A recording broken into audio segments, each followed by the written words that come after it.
to the the Midwest part of the bracket. This is where Kentucky, my opinion, for the best team in the country. I believe a lot of people's opinion for the best team in the country. They are going for the undefeated season. If they can win out, they will be, I want to say 35-0. Yep, 35-0. So, yeah, it's going to be tough, but anything can happen. All it takes is one bad game for Kentucky not to be in there. One game of their lives from another team, and a mediocre to bad game from the Kentucky guys, and it's all over. That's why that's the beauty of March Madness. Now, it would take a lot of bad games on Kentucky's part because they do have 9 McDonald's All-Americans on that squad. So, yeah, I don't see it happening, but stranger things have happened. So we got number one Kentucky with the playing game of Manhattan versus Hampton. I believe Hampton's their mascot is the Pirates, so I'm going to go ahead and give them that over Manhattan. That is my rationale. I've never seen either one of those teams play this year, so yep, going with Hampton over Manhattan. Yeah, and then Kentucky just demolishing them by like 50 points. It's not even going to be funny. I hope it's like an early game, so it just gets out of the way and lets the later games be better, because maybe it'll be close when it's 2-2, and then after that it's going to be like 50-4. That's how I see that game going. Then we have number 8 playing number 9, Cincinnati 9, Purdue. I just like Cincinnati. They have a very good basketball program there. That's about it. That's my rationale. Then we have number 5, West Virginia, playing number 12, Buffalo. So what do you think I'm going to do? I've picked all the other 12 seeds.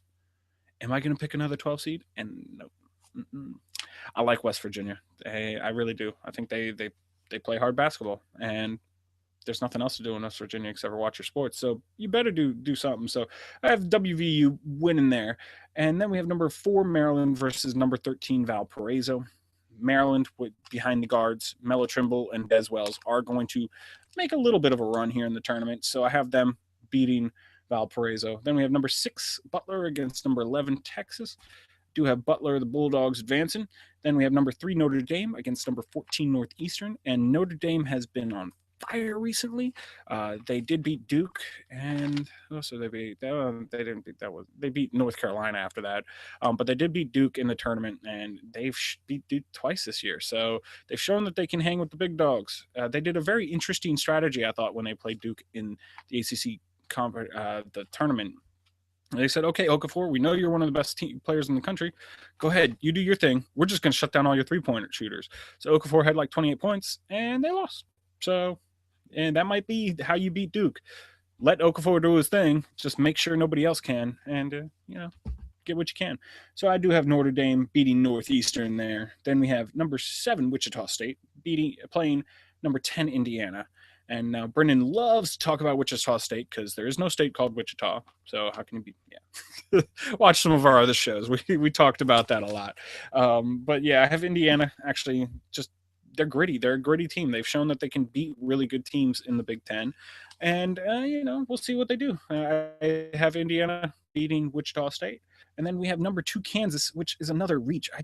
I think Maryland deserved the number 2 seed over Kansas. I mean, yeah, they're good. The Big 12 was good this year. Don't get me wrong. I just don't think they're a number 2 seed. I thought they were more of a 3.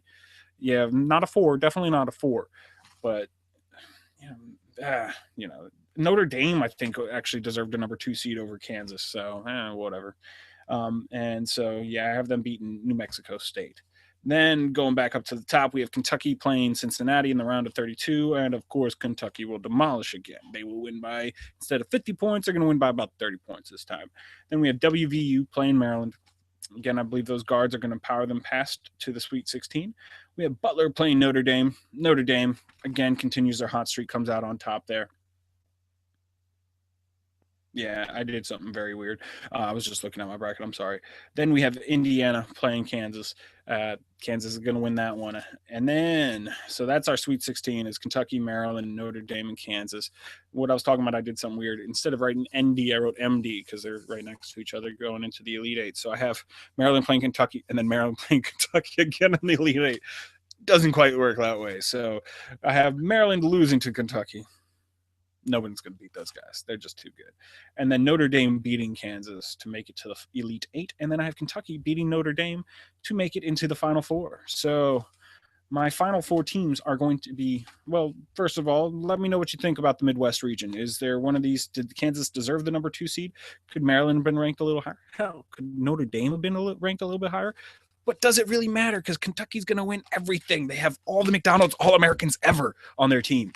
Hit me up, comments down below. Of course, at Where's My Face on Twitter, Google Plus, and Facebook. Always good ways of getting a hold of us.